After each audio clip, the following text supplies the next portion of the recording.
కేసీఆర్ ప్రభుత్వం బ్రహ్మాండంగా 72 కిలోమీటర్ల మెట్రో కట్టింది. ఆ తర్వాత మొత్తం టెండర్ ప్రక్రియ పూర్తి చేసింది. మెట్రోకి రాయదుర్గం మీ శేర్లింగంపల్లి కాన్స్టిట్యున్సీ నుంచి ఎయిర్పోర్ట్ దాకా పోతూ మధ్యలో రాజేంద్ర నగర్ కాన్స్టిట్యున్సీలో కూడా 3 స్టాపులు పెట్టి ఇక్కడికెళ్ళి అక్కడ దాకా పట్టణం పెరుగుతున్నది, ట్రాఫిక్ పెరుగుతున్నది. మరి ఆ ట్రాఫిక్ సమస్య ఉండొద్దని చెప్పి 2023 జూన్ జూలై ప్రాంతంలో టెండర్ పూర్తి చేసి మొత్తం మెట్రో రెడీగా కొబ్బరికాయలు కొట్టి స్టార్ట్ చేసినాం. ఈయన రాగానే వచ్చి తీసుకున్న మొట్టమొదటి తుగ్లక్ నిర్ణయం మెట్రో రద్దు, ఎయిర్పోర్ట్ మెట్రో రద్దు. 2.5 ఏళ్ళు అయిపోయింది. అయిపోయినాక ఇవాళ డ్రామాలు చేస్తున్నాడు.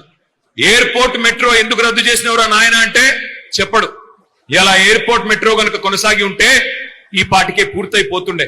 2 ఏళ్లలోనే పూర్తి కావాలని కండిషన్ పెట్టినాం. అందులో ల్యాండ్ అక్విజిషన్ కూడా లేదు, భూసేకరణ సమస్య కూడా లేదు. ఔటర్ రింగ్ రోడ్డును అంటుకొని బ్రహ్మాండంగా ఎయిర్పోర్ట్ దాకా మధ్యలో బుద్దివేలులో నార్సింగిలో స్టాపులు పెట్టి ట్రాఫిక్ సమస్య తగ్గాలే, హైదరాబాద్ పెరగాలే అనే ఉద్దేశంతో మనం ఒక నిర్ణయం తీసుకున్నాం. ఇవాళ మీ అందరికీ నేను ఒకటే మాటిస్తా ఉన్నా, ఈయన వల్ల ఏమి కాదు. ఇప్పుడు కొత్త డ్రామాలు ఆడుతున్నాడు. లకడికా పూల్ నుంచి పటాన్ చెరువు వరకు మెట్రో మనం ప్రతిపాదిస్తే భారతీయ జనతా పార్టీ ప్రభుత్వం వాళ్ళు ఇయ్యలే. ఎక్కడనో ఉత్తరప్రదేశ్ లో చిన్న చిన్న పట్టణాలకు ఇచ్చినారు.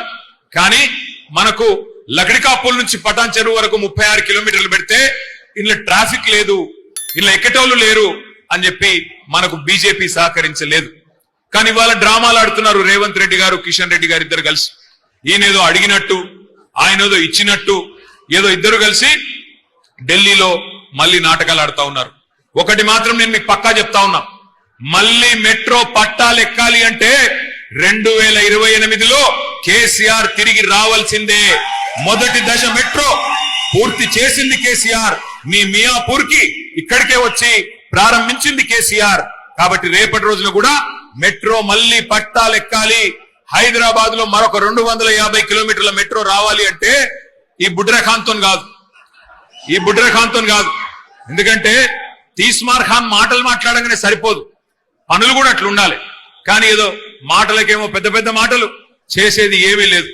అందుకే నేను అనేది ఈ తుగ్లక్ ఆలోచనలు, ఈ తుగ్లక్ పనులు చేయడం ఎట్లా ఉంటది అంటే, ఆ ఎల్ఎన్టీ అనే కంపెనీ మెట్రో కట్టింది. ఆ ఎల్ఎన్టీ కంపెనీ సిఎఫ్ఓను బెదిరించిండు, నువ్వు నాకు ఆ భూములు ఇస్తావా లేకపోతే నిన్ను జైల్లో పెట్టాలని అని బెదిరించిండు. బెదిరిస్తే ఆయన పారిపోయింది ఎల్ఎన్టీ వాడు. ఇవాళ ఒక ప్రైవేట్ కంపెనీ నెత్తి మీద ఉన్న 14,000 కోట్ల అప్పు మొత్తం రాష్ట్ర ప్రజల మీద రుద్దిండు రేవంత్ రెడ్డి. ఆయన తుగ్లక్ ఆలోచన విధానం వల్ల 14,000 కోట్ల అప్పు, ఎల్ఎన్టీ కట్టాల్సిన అప్పును ఇవాళ రాష్ట్ర ప్రజల మీద రుద్ది, మనందరి మీద రుద్ది ఒక తుగ్లక్ నిర్ణయం తీసుకున్నాడు రేవంత్.